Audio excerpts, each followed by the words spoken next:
இந்த பேணுதல், இந்த சுத்தம் அப்படிங்கிறது எல்லாத்திலையும் இருக்குது.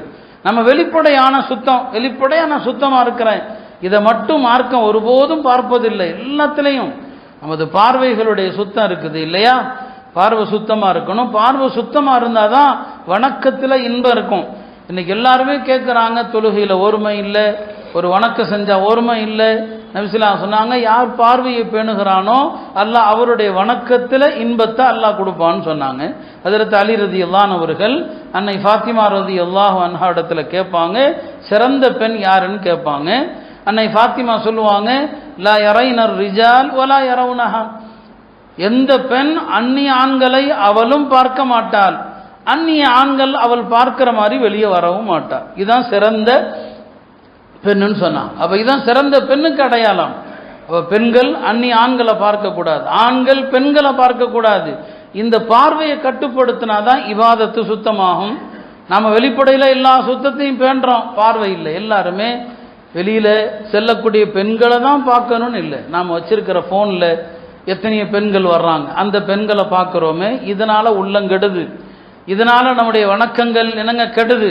வணக்கத்துல தூய்மை இல்லாத ஒரு நிலை இல்லையா? எல்லாருமே ஏதாவது ஒரு போட்டோ வச்சிருக்கிறோம், ஏதாவது ப்ரொஃபைல்ல ஒரு போட்டோ வைக்கிறோம். பிள்ளைகளுடைய போட்டோவை கூட வைக்க வேண்டாம், மனைவி போட்டோ வைக்க வேண்டாம். தேவைக்கு பயன்படுத்த வேண்டியதை தேவைக்கு தான் பயன்படுத்தணும்.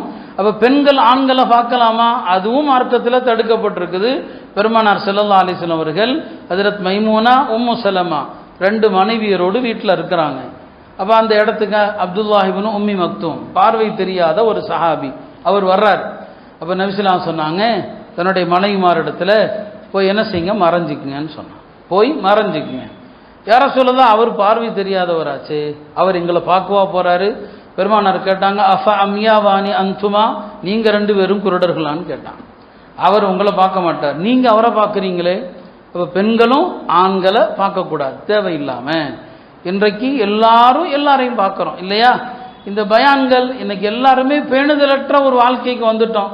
எல்லாரும் தான், நான் என்னையும் சேர்த்து தான் சொல்றேன், பயான்களை வீடியோ எடுக்கிறது தேவையில்லைங்கிறத எங்க இருக்கு, அது அவசியம் இல்லை.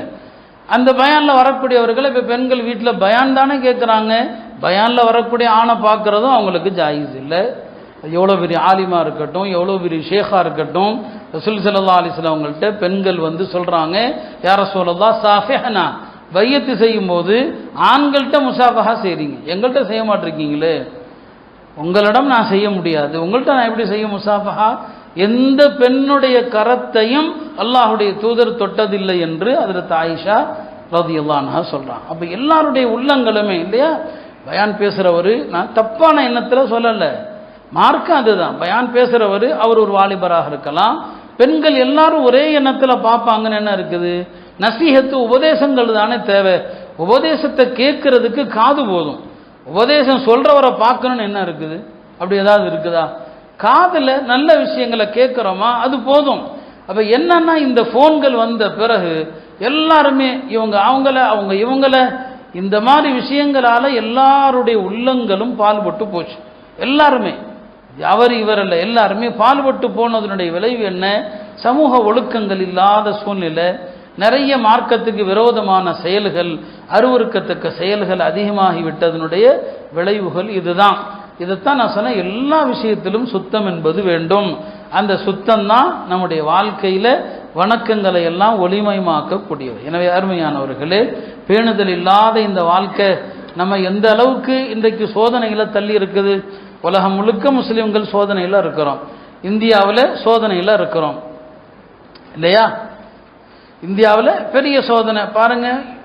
பீகாரில் என்ன நடக்குது? 62 லட்சம் பேருக்கு அவங்களுக்கு தேர்தல் ஆணையம் வழங்கிய வாக்காளர் அட்டை செல்லாது. இது மறைமுகமா சிஏஏ, என்ஆர்சி எல்லாத்தையும் அப்படி கொண்டு வர்றான். உங்களுடைய வாக்காளர் அட்டை செல்லாதுன்னா குடிமகன் இல்லை. அடுத்தடுத்து என்னென்ன வருமோ, தமிழ்நாட்டில் அடுத்த மாதம் வரப்போகுது, எதெல்லாம் நம்ம நடக்குமான்னு கேட்டோமோ எல்லாமே கொண்டு வருது. ஒரு இன்னொரு பலஸ்தீன் மாதிரியான ஒரு சூழலுக்கு தான் இங்கே தள்ளப்படுகிற ஆபத்து இருக்குது. நம்மிடம் எதுவுமே இல்லை. நம்முடைய வாழ்க்கையை தூய்மைப்படுத்தி, நம்முடைய வணக்கங்களை அழகுபடுத்தி அல்லாஹ்விடம் மீளுவது மட்டும்தான் நம்மை பாதுகாக்கும். அல்லாஹ்ட்ட நாம சுத்தமான முறையில் கையேந்தினால் நிச்சயமாக அல்லாஹ் அந்த துஆக்களை கபூல் செய்கிறான். எனவே அருமையானவர்களே, ஒழுக்கமான ஒரு வாழ்க்கை நமக்கு தேவை. நிறைய சமூகத்தில் ஒரு பேணுதலற்ற நடவடிக்கைகள், பெண்கள் தொடர்பான பல விஷயங்கள் ஜும்மால வெளிப்படையாக சொல்ல முடியல. எங்கு பார்த்தாலும் கேள்விப்படக்கூடிய விஷயங்கள் நல்ல விஷயங்களாகவே இல்லை. மெயின் காரணம் நான் சொன்ன மாதிரி உணவுகள், ஹராமான உணவுகள், தவறான கொடுக்கல் வாங்கல் முறைகள், இதிலெல்லாம் சரியாக நம்முடைய செயல்பாடுகள் இருந்துச்சுன்னு சொன்னால் உள்ளம் சுத்தமாகும். உள்ளம் சுத்தமான வணக்கங்களில் ஆர்வம் வரும். வணக்கங்களுடைய ஆர்வம் அல்லாஹ்விடத்தில் அதை ஏற்றுக்கொள்வதற்கு வழிவகுக்கும். எல்லாம் அல்ல அல்லாஹ் வெளிரங்க சுத்தம் மட்டும் இல்லாமல் அந்தரங்க சுத்தங்களையும் பேணக்கூடிய மக்களாக அல்லாஹ் நம்மை ஆக்குவானாக. நம்முடைய பார்வையில் ஒழுக்கத்தை தருவானாக. நம்முடைய பொருளாதார நடவடிக்கைகள் அத்தனையையும் அல்லாஹ் தூய்மைப்படுத்துவானாக. நாவால் யாரையும் காயப்படுத்தாம, யாரையும் சங்கடப்படுத்தாம, யாருடைய உள்ளத்தையும் தேவையில்லாத சங்கடத்தை கொடுக்காம எல்லோரை பற்றியும் நல்லதை மட்டும் பேசக்கூடியவர்களாக அல்லாஹ் நம் அனைவரையும் ஆக்கி அருள்வானாக.